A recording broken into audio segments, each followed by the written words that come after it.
যে আল্লাহ রসুল সাল্লাল্লাহু আলাইহি ওয়াসাল্লামের জীবন আদর্শের ভিতরে তার আনিত সমস্ত জিনিসের মধ্যে 4টা জিনিস পাওয়া যায়। কয়টা জিনিস? জোরে কোন, আবার কোন। আমাদের কাজও 4টা। কয়টা? এই 4টার ভিতরেই সবকিছু আছে। যদি এই 4টা জিনিসের কোনো একটা ছাড়িয়ে দেই, খাঁটি মুমিন হওয়া যাবে? জোরে বলেন, যাবে?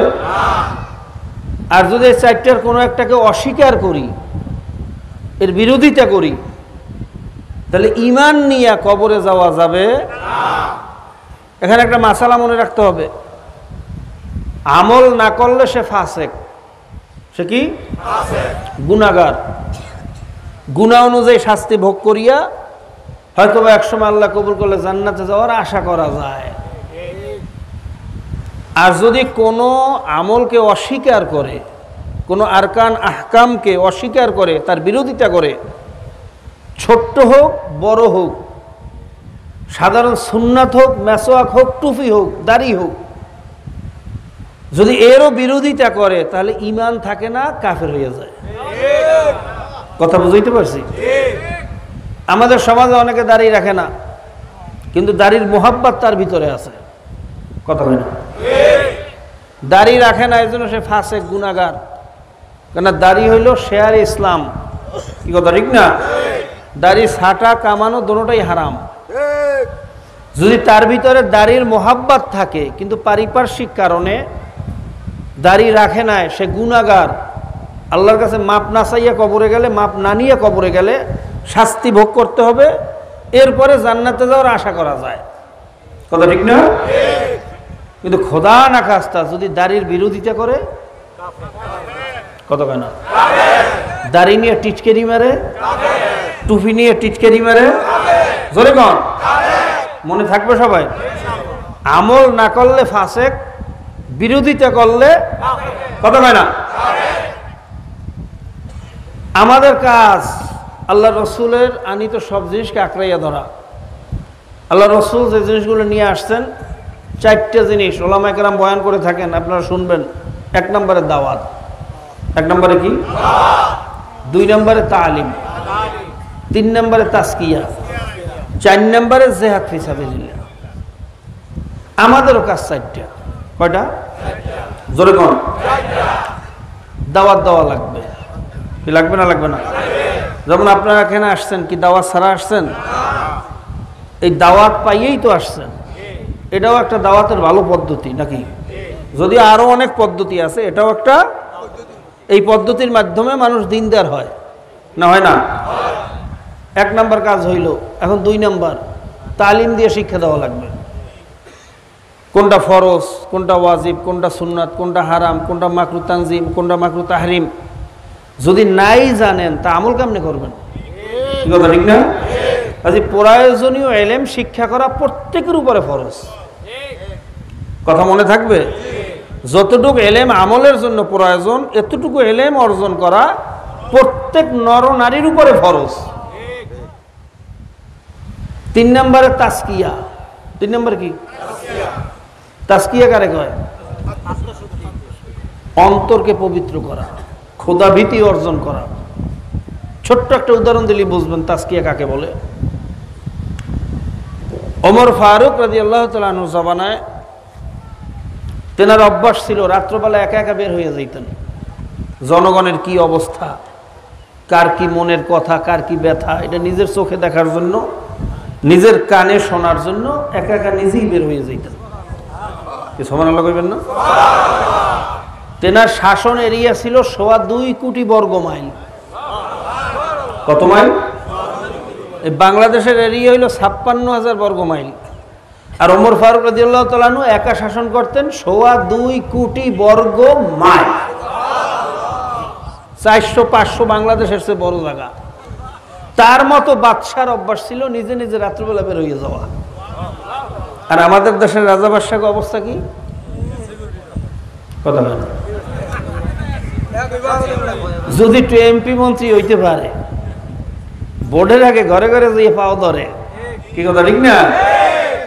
কালো টাকার বস্তা লইয়া ঘরে। আর যদি এমপি মন্ত্রী হইতে পারে টিকিট দিয়েও আর দেখা করা যায় না, কি কথা ঠিক না? আর যদি প্রধানমন্ত্রী প্রাইম মিনিস্টার হইতে পারে তাহলে যে ওই দরজায় তালা লাগায় জনগণ আসে না মরছে আর খবর লওয়ার সময় নেই, কি কথা কয় না? আমাদের দেশের প্রধানমন্ত্রী একবার বলছিল না যে সুপ্রিম কোর্টের সামনে গিরিক দেবীর মূর্তি কে বসাইছো কেমনে আসলো আমি জানি না। সুপ্রিম কোর্ট যেটা হলো দেশের জনগণের সর্বশেষ আশ্রয়স্থল, কথা কয় না? সেই কোর্টের সামনে গিরিক দেবীর মূর্তি বসাইছে উলঙ্গ, তার আদর্শে তার আদলে শাসন ব্যবস্থা কায়েম করবে, তার আদর্শ প্রতিষ্ঠিত করবে, এত বড় একটা স্ট্রাকচারাল বিষয়, অথচ দেশের প্রধানমন্ত্রী বলে আমি জানি না, কথা হয় না। নেতৃত্বের প্রধান শর্ত যেখানে যাই ঘটুক নেতার দোষ নেতার গুণ, কথা হয় না? এটা কি নেতৃত্বের প্রধান শর্ত, কথা ঠিক না? গিরিক দেবের মূর্তি আসছে সুপ্রিম কোর্টের সামনে, প্রাইম মিনিস্টার যদি বলে আমি জানি না, এটা মেনে নেওয়া যাবে? আপনি জানা লাগবে, কথা কয় না? কি লাগবে না? লাগবে না? আল্লাহ পাক রব্বুল আলামিন দায়িত্ব পালনের হক আদায় করিয়া দায়িত্ব পালন করার তৌফিক দান করুন। ওমর ফারুক রাদিয়াল্লাহু তাআলা আনহু একদিন যখন রাত্রবেলা বের হইলেন, হঠাৎ শোনে ঘরের ভিতরে মা আর মেয়ে কথা বলতেছে। মা তার মেয়েকে বলতেছে, এই মেয়ে, আজকে আমাদের বকরি যতটুকু দুধ দিয়েছে দুধ দিয়ে তো সংসার চলবে না, দুধের ভিতরে পানি মিশাইয়া একটু বাড়াইয়া বাজারে নিয়ে যাও, তা নাহলে তো আমাদের বাজার চলবে না। এই কথা বলার পরে তার মেয়ে বলে, মা তুমি জানো না ওমরের শাসন চলতেছে? যদি ওমর ফারুক জানতে পারে আমরা দুধে পানি দিয়েছি তাহলে কি অবস্থা হইবে, তুমি বোঝো না? তার মা উত্তর দেয়, আমি ভালো করিয়া জানি ওমরের শাসন চলতেছে, কিন্তু ওমর কি এখানে দাঁড়াইয়া রয়েছে নাকি? সে কি দেখবে আমরা দুধে পানি দিছি? এই কথাগুলো ওমর ফারুক রাদিয়াল্লাহু তাআলা বেড়ার পাশে দাঁড়াই দাঁড়াই শুনতে আছে। যখন তার মা বলল ওমর দেখবে নাকি, তখন মেয়ে আবার উত্তর দেয়, মা ওমর হয়তো দেখবে না, সে হয়তো দাঁড়াইয়া নাই, কিন্তু ওমরের আল্লাহ কি দেখবে না? মা আল্লাহকে কি ফাঁকি দেওয়া যাবে? মা এই কথা বলার সাথে সাথে তার মা চুপ হয়ে গেছে, আর কোনো জবাব দিতে পারে না। এর নাম হইল খোদাভীতি, এর নাম হইল আত্মশুদ্ধি, এর নাম হইল তাকওয়া, এর নাম হইল পরহেজগারি। অন্ধকার রাত্রেও সুযোগ পাইয়াও হাজার কোটি টাকার বস্তা পায়ের কাছে ঘুরবে, মন্ত্রী এমপির লোক পায়ের কাছে ঘুরবে, কিন্তু ইমান আকীদার সাথে যদি ত্রুটি দেখা দেয় মোমেন ওইটা গ্রহণ করবে না, বাম পাও দিয়ে লাথি মারবে। এই কথা ঠিক না? ঠিক। কার ভয়ে? জোরে গান, কার ভয়ে? না ওমরের ভয়ে, না পীরের ভয়ে? এইভাবে অন্তরকে তৈরি করা লাগবে। এর নাম হইল তাকওয়া, এর নাম হইল পরহেজগারি। আল্লাহ পাক আমাদের সকলের অন্তরকে পবিত্র করার তৌফিক দান করুন।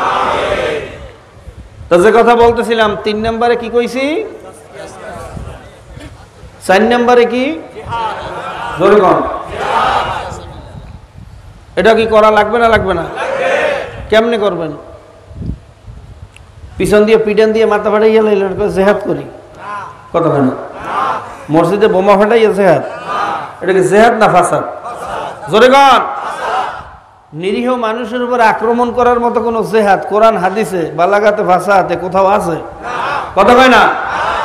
তো যারা বোমা ফাটাইয়া জেহাদের নাম দিতেছে, এটা কি মুসলমানের কাজ না মুসলমানের দুশ্মনদের কাজ? আইএস সৃষ্টি হয়েছে ইহুদিদের হাত ধরিয়া। আমি ইতিহাস বলার সুযোগ নাই।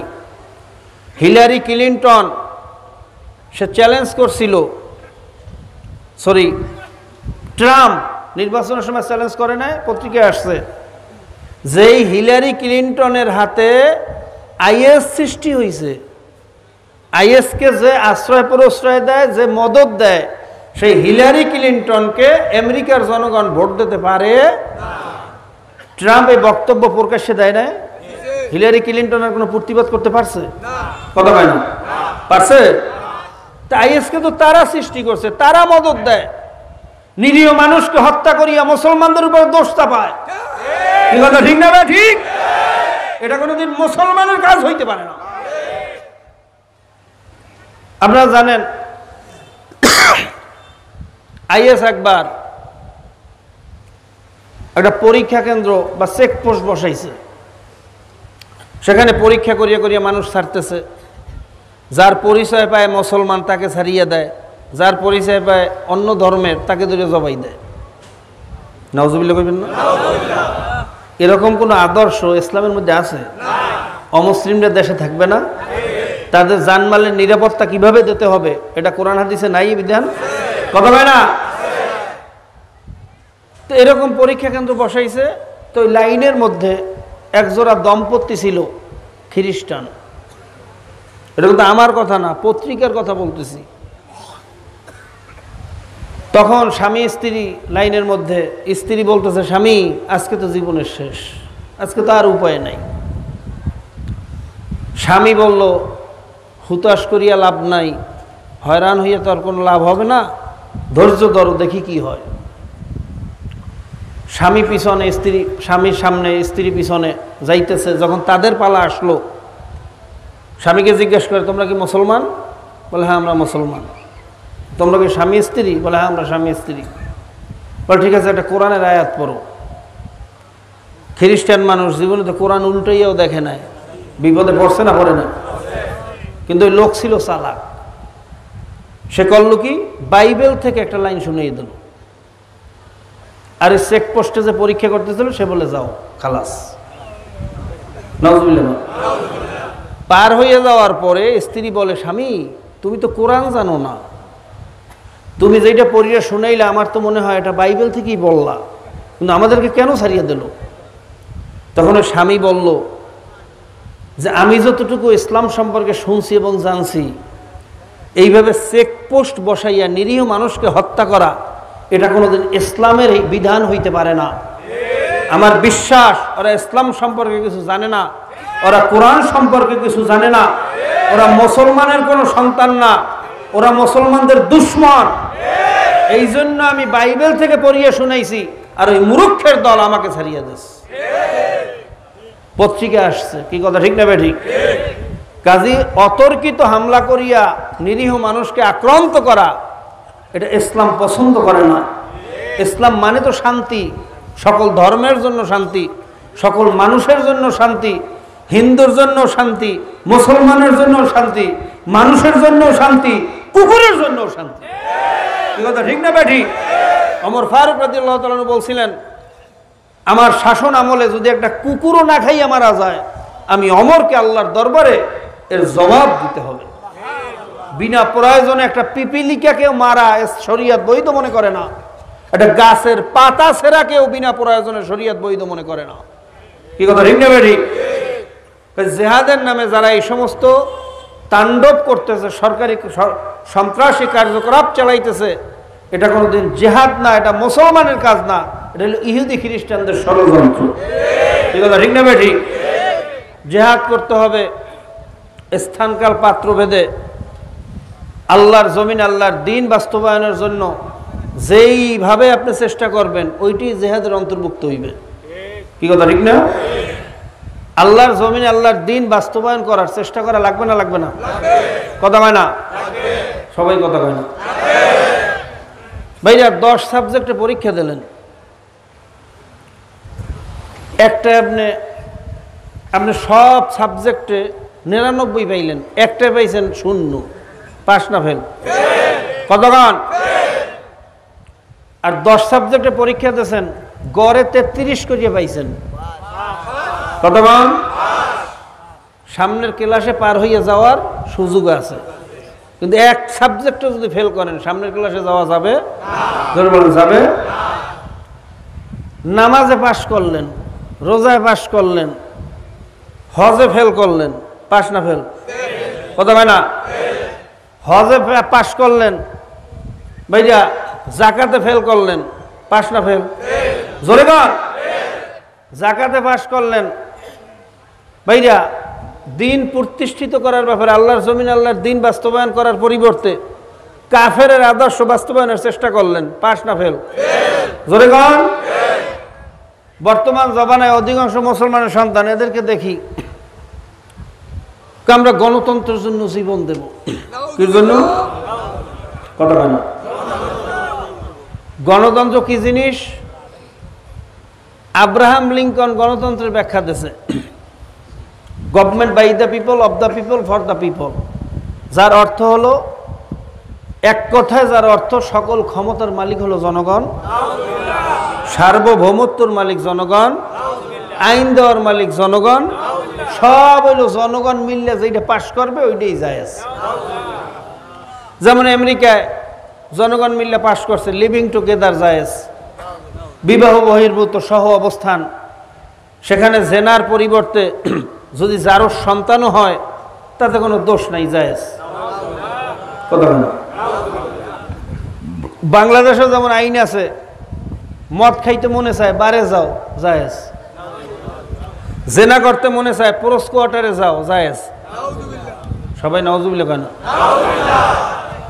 জেনা করতে মনে চাইলে টাকার বিনিময়ে পোরস কোয়ার্টারে গেলে কোনো দোষ নাই, সরকারি পারমিটেড জেনার ব্যবস্থা। কথা কয় না?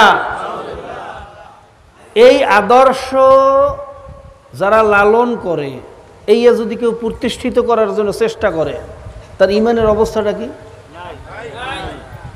কথা কয় না? তো ইমান না থাকলে নামাজ দিয়ে কি হইবে? রোজা দিয়ে কি হইবে? নামাজ পড়লেই যদি জান্নাতে যাওয়া যাইতো, তাহলে ইবলিস দোষ করছে কি? কথা বল না কা? ইবলিস তো আপনার চেয়ে অনেক বেশি নামাজ পড়ছে, তো তার দোষটা কি? বাবা, ইমান আগে ঠিক করা লাগবে। কথা ঠিক না? এখানে আরেকটা কথা বলে রাখা লাগে। একদল আবার বলে বর্তমান জমানায়, বলে হুকুমত সে কামিয়াবি नहीं आएगा, सियासत में हलाकत है, इबादत में कामयाबी है, जिहाद फसाद है, हुकूमत से कामयाबी नहीं आएगा। नाउजुबिल्लाह কইবেন না? এরা বলে হুকুমতের দরকার নাই, খালি আমল করো, নামাজ পড়ো, এইটার মধ্যে কামিয়াবি। সিয়াসাতের মধ্যে হালাকাতি, ওটার মধ্যে দুনিয়ার লোভী, এটা করা যাইবে না। এই ফতুয়া দিয়া কুফরি আদর্শের পক্ষে ঠিকই স্লোগান দেয়। কি কথা ঠিক না? কুফরি আদর্শ বাস্তবায়নের জন্য দিন রাত চেষ্টা করে। কুফরি আদর্শ বাস্তবায়নকারীদের সাথে তাদের মোহাব্বত, অন্তরঙ্গ সম্পর্ক, তাদেরকে দেখলে লাল গালিচা বিছাইয়া দেয়। আর যারা আল্লাহর জমিন, আল্লাহর দিন বাস্তবায়ন করতে চায়, তাদেরকে দেখলে দরজা আটকাইয়া তাদের ধ্বংস কামনা করে। কি কথা ঠিক না ভাই? ঠিক। তাদের বিরুদ্ধে সমালোচনা করে। ইমানের অবস্থা কি? ফতুয়া আপনারা দেবেন, কি অবস্থা কি? জোরে কন। কাজী বাবা, নামাজ তো পড়েন, ইমান ঠিক আছে কিনা পরীক্ষা করিয়া লইয়েন। হুকুমতের দ্বারা কামিয়াবি হবে না? তাহলে হুকুমতের উপরে 650 উপরে আয়াত কোরআনের মধ্যে আসছে কেন? কথা হয় না? কিভাবে দেশ চালাইতে হইবে, কিভাবে খাজনা লইতে হইবে, কিভাবে ট্যাক্স লইতে হইবে, চুরি করলে কি বিচার, জেনা করলে কি বিচার, মদ খাইলে কি বিচার, বেবিচার করলে কি বিচার, এই কেসাসের আয়াত, হুকুমতের আয়াত কোরআনের মধ্যে নাই? জোরে কন। তা হুকুমতের যদি বিরোধিতা আপনি করেন, তো এই আয়াতগুলোর অবস্থা কি হইবে? কথা কন না ওলামায়ে কেরাম, কথা কন। কথা কন না কা? মুখ কুল উঠতেছেন কেন? তা কোরআনের একটা আয়াতের বিরোধিতা করলে ইমানের অবস্থা কি? খালি পাগড়ি বেঁধে বললে হবে না, ইমান আগে ঠিক করা লাগবে। কাজী বাবা, ইমান সবচেয়ে বড় সম্পদ। ইমান ছাড়া কবরে গেলে কোনো মুফতিগিরি, মুহাদ্দিসগিরি কিন্তু কবরে চলবে না। কি কথা ঠিক না? আল্লাহ রাসূল সাল্লাল্লাহু আলাইহি ওয়াসাল্লাম তার মেয়ে ফাতেমা রাদিয়াল্লাহু তাআলা আনহাকে কি বলছিলেন? ইয়া ফাতেমা তু আনকিজি নাফসাকি মিনান নার, হে ফাতেমা, তুমি নিজেকে নিজের জাহান্নামের আগুন থেকে বাঁচাইয়া তারপর মাওলার কবরে যাইয়া শুইও। কবরে যাইয়া যদি বলো আমি নবীর মেয়ে, এ কথা কিন্তু কবরে শুনবে না মা। আমি আলীর স্ত্রী, হাসান হোসেনের মা, এ কথা কবরে শুনবে না। জাহান্নাম থেকে নিজেকে বাঁচাইয়া ইমান আমল দুরুস্ত করিয়া তারপর মাওলার কবরে যাইয়া শুইও। ভাইরা, আল্লাহর রাসূল সাল্লাল্লাহু আলাইহি ওয়াসাল্লাম তার মেয়ের ব্যাপারে যদি এই কথা বলতে পারেন, খাতুনে জান্নাত মা ফাতেমাকে যদি এই নসিহত করতে পারেন, তাহলে তোমার আমার মতো মোল্লা মৌলবীর অবস্থা কি হইবে? তোমার আমার মতো পীর মুরিদের অবস্থা কি হইবে? কাজী বাবা, বড় কঠিন এই ঈমান আমল নিয়ে মাওলার দরবারে কিভাবে দৌড়াইরা দাঁড়াবো, এইটাই বড় চিন্তার বিষয়। আল্লাহ আল্লাহ। কাজী ভাইরা, আগে ঈমান ঠিক করতে হবে, তারপর আমল করতে হবে। ঈমান ছাড়া আমলের কোনো মূল্য নাই। কথা ঠিক না বেঠিক? জোরে গান ঠিক না বেঠিক? আমার কথাগুলো অনেকের দলের বিরুদ্ধে যাইতে পারে, অনেকের মতের বিরুদ্ধে যাইতে পারে, অনেকের মনের ভিতরে কষ্ট লাগতে পারে। আমি খোদার কসম খাইয়া বলছি, বাবা, কাউকে কষ্ট দেওয়ার জন্য আমি কথা বলি নাই। কোন কথা বললে সবাই খুশি আমি খুব ভালো করিয়া জানি। শুধু ফজিলাতের বয়ান বললে, এই ভাইরা, মিঠা মিঠা সুন্নাতের আলোচনা করলে সবাই খুশি। ভাইরা, আল হক মুররুন, হক কথা তিতা, তাও আমি জানি। কিন্তু সাকিত আনিল হককে শয়তানুল আখরাস, হক কথা জানার পরে বোঝার পরে যেটা চুপ থাকে ওইটা হইল গঙ্গা শয়তান। কথা ঠিক না বেঠিক? কাজী বাবারা, আপনারা আমার উপরে কষ্ট পাইতে পারেন, গঙ্গা শয়তান হইয়া কবরে যাওয়া যাবে না। আপনারা আমারে গালি দিতে পারেন, কিন্তু গঙ্গা শয়তান হইয়া কবরে যাইতে পারবো না। এরপরেও বলছি, আমার কথাগুলা যদি কোরআন হাদিসের বিরুদ্ধে হইয়া থাকে, আমার কথাগুলা যদি মন গড়া বানানো হইয়া থাকে, এই মাহফিলের পরে সবাই মিললে আমার তুতু মারিয়েন, আমার কোনো দাবি নাই। আর এই কথাগুলা যদি ঈমান আমল অনুযায়ী হইয়া থাকে, বাবা, পায়ে হাত দিয়েও বলিয়া গেলাম, আপনিও কবরে যাবেন, আমিও কবরে যাব। কি নিয়ে কবরে রওনা করলাম? কবরে কিন্তু কোনো চালাকিতে কাজ হবে না রে বাবা, কোনো পরিচয় কিন্তু কবরে শুনবে না। কাজী ভাইরা, প্রত্যেকের জন্য বেশি বেশি দোয়া করা দরকার। বর্তমান জমানায় ভাইরা, আল্লাহ রাসূল সাল্লাল্লাহু আলাইহি ওয়াসাল্লাম বলছেন, শেষ জমানায় এমন একটা সময় আসবে, ওয়ায়াসবিহু কাফিরান ওয়ায়ামসি মুমিনান ওয়ায়ামসি মুমিনান ওয়ায়াসবিহু কাফিরান। মানুষ সকালে মোমেন থাকবে, বিকালে কাফের হইয়া যাইবে, বিকালে মোমেন থাকবে, সকালে কাফের হইয়া যাইবে। অন্য হাদিসের ভিতরে আসছে, মানুষ মসজিদে যাবে, নামাজ পড়বে, শরীরের ভিতরে নামাজের চিহ্ন থাকবে, হাঁটুর ভিতরে দাগ থাকবে, কপালের ভিতরে দাগ থাকবে, কিন্তু ঈমান থাকবে না। জোরে কর নাউজুবিল্লাহ। ভাইরে, হাদিস যখন পড়ছি বা শুনছি, খোদার কসম খাইয়া বললেও ভুল হবে না, এই হাদিসের অর্থ বুঝি নাই। মানুষ মসজিদে যাবে, নামাজ পড়বে, কিন্তু ঈমান থাকবে না, এটা কিভাবে সম্ভব? বাবা, ছাত্র জমানায় বুঝি নাই, বর্তমানে এসে দেখি আসলে তো ঘটনা সত্য। আমি অনেক নামাজি দেখছি, নামাজ পড়ে, রোজা রাখে, হজ করে, যাকাত দেয়, দান করে, সদকা করে, ওদিকে কুফুরি আদর্শ, জেনার আদর্শ, মদের আদর্শ বাস্তবায়নের চেষ্টা করে। কথা ঠিক না বেঠিক? ঠিক না বেঠিক? বাবা, খুব সাবধান। কুফুরি আদর্শ বাস্তবায়ন করার চেষ্টা করলে সেও কাফের হইয়া যায়, আর কাফের হইয়া গেলে তার কোনো ইবাদত কাজে লাগবে না। কাজী প্রত্যেকের জন্য বেশি বেশি দোয়া করেন, বেশি বেশি মাওলার কাছে কান্নাকাটি করেন, পিছনের দিনের ভুলের জন্য মাওলার কাছে মাপ চান। যদি ঠিক মতো মাপ চাওয়ার মতো চাইতে পারি, আমার মাওলা বলছে, আমিও খালি হাতে ফিরাইয়া দেব না। আমি বড় দয়ার মাওলা, আমি বড় মায়ার মাওলা। তোরা যদি আমার কাছে মাপ চাওয়ার মতো চাইতে পারো, আমার কাছে ফেরার মতো ফেরতে পারো, আমি ওয়াদা করলাম, আমি তোদের জীবনের সমস্ত গুনাহ মাফ করিয়া দেব। কাজী ভাইরা, বেশি বেশি মাওলার কাছে দোয়া করেন, বেশি বেশি জিকির করেন। জিকিরের দ্বারাও কলব পরিষ্কার হয়, ঈমান তাজা হয়। জোরে কোন সুবহানাল্লাহ। লিকুল্লি শাইইন সিকালাতুন সিকালাতুল কুলুবি যিকরুল্লাহ। ভাইরা, প্রত্যেকটা জিনিস পরিষ্কার করার অস্ত্র আছে, হাতিয়ার আছে। কাপড় ভাইরা অপরিষ্কার হইলে সাবান সোটা দিয়ে পরিষ্কার করতে হয়।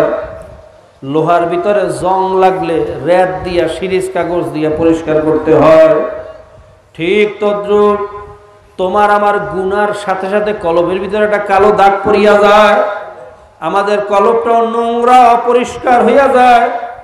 কলব পরিষ্কার সাবান দিয়া হবে না, ছোটা দিয়া হবে না। এই কলব পরিষ্কারের সবচেয়ে বড় হাতিয়ার হইল মাওলার জিকির। জোরে গান সুবহানাল্লাহ।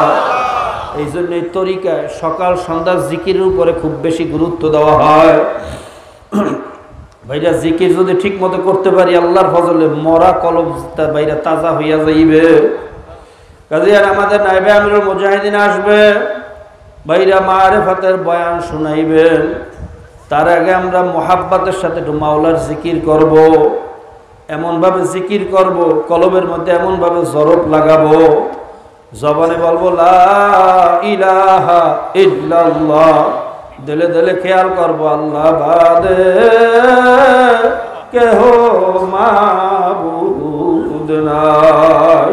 লা ইলাহা ইল্লাল্লাহ, লা ইলাহা ইল্লাল্লাহ, লা ইলাহা ইল্লাল্লাহ, লা ইলাহা ইল্লাল্লাহ, লা ইলাহা ইল্লাল্লাহ, লা ইলাহা ইল্লাল্লাহ, লা ইলাহা ইল্লাল্লাহ, লা ইলাহা ইল্লাল্লাহ, লা ইলাহা ইল্লাল্লাহ, লা ইলাহা